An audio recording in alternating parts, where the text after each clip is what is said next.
Hi, I'm Ron Paul. I spent 22 years as a member of Congress. Now I live more than 1,000 miles from the nation's capital. But today I'm briefly back in Washington. I'm not here for political reasons, however. Instead, I'm here to deliver an important message to every American citizen, no matter what your political party affiliation. In short, I want to let you know that a U.S. financial crisis greater than the crisis of 2008 is fast approaching. And I'm going to explain what you can do about it personally to protect yourself and your family. I'm not talking about a political solution, but rather something you and your family can do personally to protect your wealth and your health. You see, after so many years in Washington, I thought I was immune to being shocked by what our government does. But the actions of the Fed and the last two White House administrations have gone beyond anything I could have imagined. Most Americans don't realize that in the past 6 years, we have created $4 trillion of new money literally out of thin air. At the same time, since 2006, we have literally doubled our national debt. And I've said many times over the years, prosperity cannot be created out of thin air by a central bank. So please, as a citizen of this country, pay attention to what your government is doing right now. The people running our country today are living in a fantasy world, and if you're not careful, you could be the one who pays the price.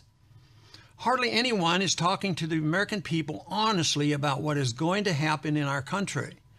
So please, hear me out. The way you live, work, travel, retire, and invest in America, everything is going to change. Some of it in ways most people do not expect. Sometime in the next few years, we will experience a new type of financial crisis. And this one will be very different from the financial crisis of 2008. Because this time, it won't be just a banking and mortgage problem, but a full-blown currency crisis. This will happen because investors around the world are catching on to the fact that the U.S. dollar is not the safe haven it once was. As a result, we are almost certain to have a major stock market crash and a currency collapse too. This will make it nearly impossible for our government to spend more money than they have, to expand the welfare state, to station our military in more than 140 countries. And when our currency collapses, nearly everything else will go with it. Stocks, bonds, commodities, you name it. When you destroy the currency, you can destroy the entire economy. You can destroy the whole nation. We're likely to see all kinds of new laws and rules about what you can do with your money, where you can put it, and where you can move it. They've been doing that since the 1970s. It's going to get worse, much worse. We're likely to have a massive inflation when the trillions and trillions of newly printed dollars begin making their way into the economy. This period is going to be particularly tough on seniors and anyone relying on fixed income or money from the government. We've also witnessed major changes to the very fabric of our society, as well as our personal liberties. Destroying a nation's money in this manner wrecks businesses, friendships, and families who simply don't understand and aren't prepared for what will happen. What our government is trying to do today has been tried many times before in dozens of places around the world. It almost always leads to disaster. I assure you, this gross experiment with our currency will soon lead to a real currency crisis right here in America, the likes of which we have never seen before. The question is not if, but when. The piling up of unfathomable debt and endless money printing is going to come to an end, and it's going to happen much sooner than most people think. For years, I've tried fighting the people behind these policies in Washington. I never voted for more debt. I tried to audit and even put an end to the Federal Reserve. I swore to uphold the Constitution. I took that oath seriously. But the truth is, no matter what's in the Constitution, Washington controls our money, and they have put us on a course for certain financial crisis. You can ignore that ugly fact, or you can take the necessary steps to protect yourself. The choice is yours. I don't work in Congress anymore, but I know for certain that you can't wait for Washington to fix these problems. Real monetary reform will come only after a major currency crisis has already done its damage. And that's what is headed our way. So you've got to take action personally. Get the facts for yourself. Learn the steps necessary. Protect yourself and your family from the next practically inevitable financial crisis. And that's why I put together this short message today. It has nothing to do with politics or fundraising. It's something you and your family can do in your own home, and it could literally save your health and your wealth. Right now, hardly anyone in Washington is talking about this situation honestly with the American people. Most Americans have absolutely no clue about exactly what is going on. But I'm hoping to change that today. I spent 22 years in Congress. I served on the House Banking Committee and the Committee on Foreign Affairs. I sponsored well over 600 legislative bills. I've met with every president of the past 40 years and every Fed chairman. I've spent thousands of hours in top-secret closed-door meetings in Washington. And today, I'm going to show you what's really happening in our economy and with our money. I'm going to recommend a great way for you to prepare and protect yourself and your family. Most people I meet with my travels around the country correctly sense that something in our economic system is rotten, but they don't know how to explain exactly what's going on. So let's start with the facts. What we are witnessing in America today is unprecedented. Our government has embarked on a gross out-of-control experiment, expanding the money supply 400% in just the past 6 years. Do you think we are a richer country today because we now have 5 times more money in circulation than we did just 15 years ago? I sure hope you are not that naive. And since 2006, we have more than doubled our national debt. To put this in perspective, just consider, it took our nation 216 years to rack up the first $8.5 trillion in debt, then just 8 more years to double that amount. Like I said, our government has embarked on an out-of-control experiment, printing absurd amounts of money out of thin air and borrowing so much money we can never, ever hope to legitimately pay it back to our creditors. Still, somehow, our politicians tell us things are getting better. I know many people see the recovered stock market, the rebound in real estate prices, and want to believe everything is back to normal. But I promise you, nothing is normal about what is happening in America today. It is all smoke and mirrors, the results of an out-of-control government experiment with our money supply. Governments can mislead people with all sorts of biased reports and statistics. They can even fool people for quite a long time by printing more paper money, but it's inevitable that trust in the money, something absolutely required for it to serve as a medium of exchange and to allow economic calculation, will be lost. That is exactly what is happening right now. It's going to get much, much worse, and it's going to result in another financial crisis sooner than most people think.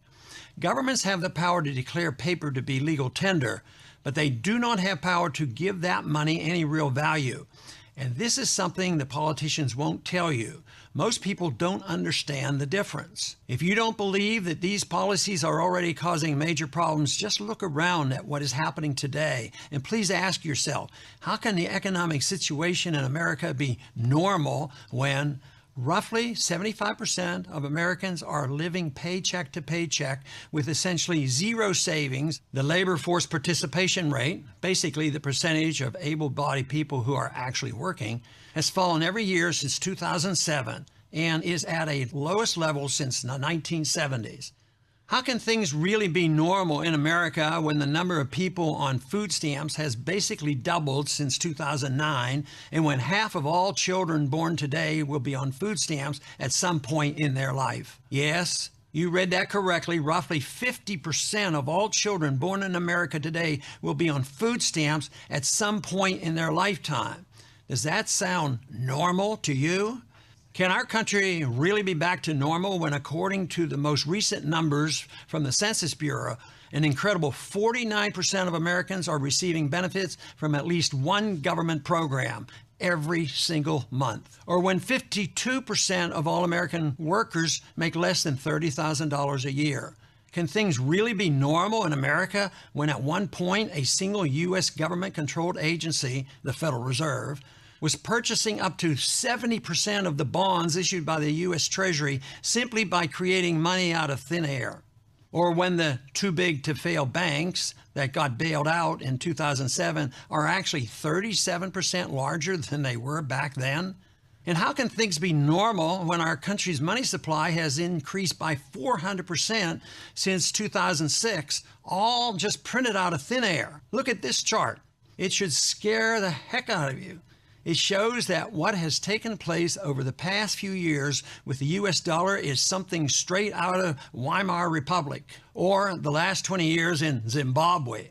The point is, no one can tell you exactly when the next crisis is coming. Not me, not anyone else, but I assure you, what's going on today certainly isn't normal, and it's extremely likely going to end in a disaster.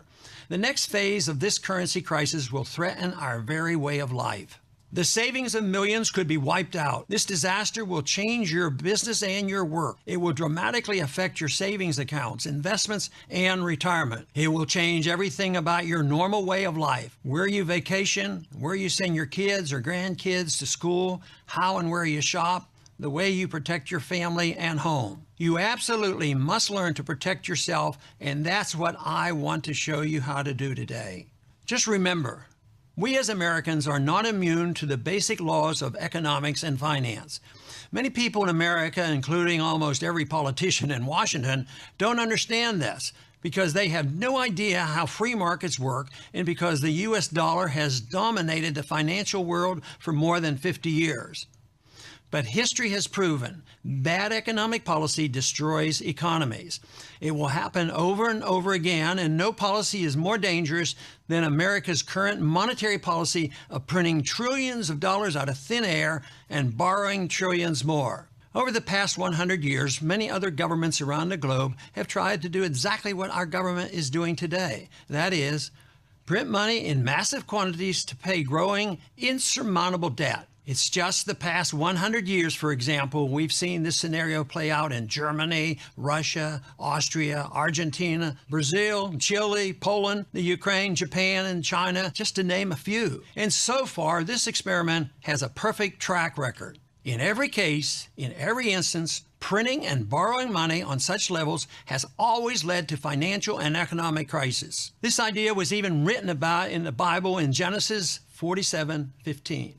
So when the money failed in the land of Egypt and in the land of Canaan, all the Egyptians came to Joseph and said, "Give us bread, for why should we die in your presence? For the money has failed."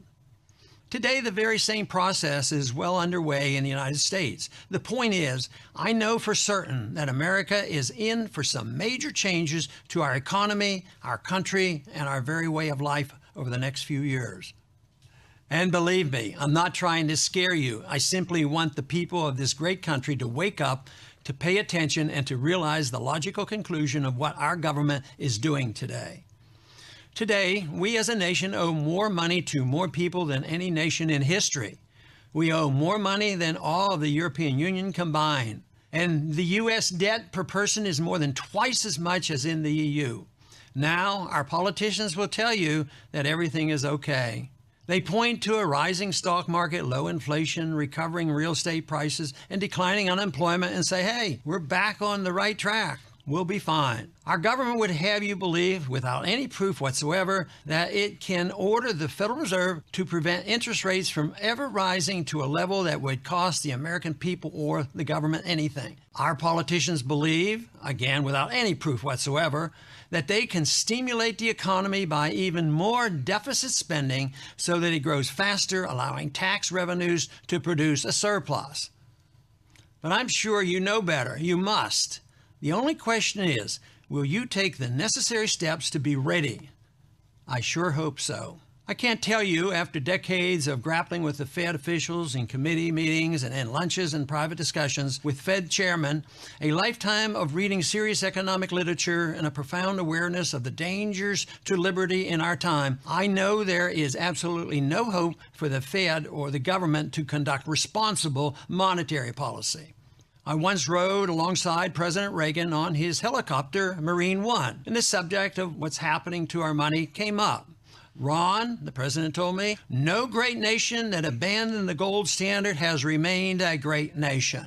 I've also confronted Alan Greenspan, the famous Federal Reserve chairman, on this subject, and he told me he still stands by his original thesis, which was published decades ago. He wrote, "In the absence of the gold standard, there is no way to protect savings from confiscation through inflation. There is no safe store of value. It's frustrating how both men knew what needed to be done but failed to take the important steps to prevent the crisis we now face today. I believe history will prove both Reagan and Greenspan to be correct, but my years of fighting in Washington are over. I don't work in Congress anymore, and I'm not making any more runs at the presidency. And so today, I'm bringing my message directly to you. The more knowledge we, the people, have, the better we can protect ourselves, and the better off our country will be. I know for certain that you can't wait for Washington to fix these problems. Like I said, real monetary reform will come only after people lose confidence in the dollar and after a major currency crisis hits. And for most Americans, that will be much, much too late. That will be only after a major stock market collapse, after the bankruptcy of many financial institutions, after many people's savings are completely wiped out. I fear there will be civil unrest, massive unemployment, a huge drop in stock prices, great destruction of wealth, the erosion of personal liberties, vicious capital controls on what you can and can't do with your money, the suppression of privacy, authoritarian clampdowns, bank and brokerage closings on a massive scale, and ultimately a major crisis as the U.S. dollar is rejected by almost any non-paper alternative. The point is, you've got to take action personally, and you have to do it now, today, while the methods of saving yourself are still cheap, easy, and legal. Get the facts for yourself. Learn the steps necessary to protect yourself and your family from America's next financial crisis.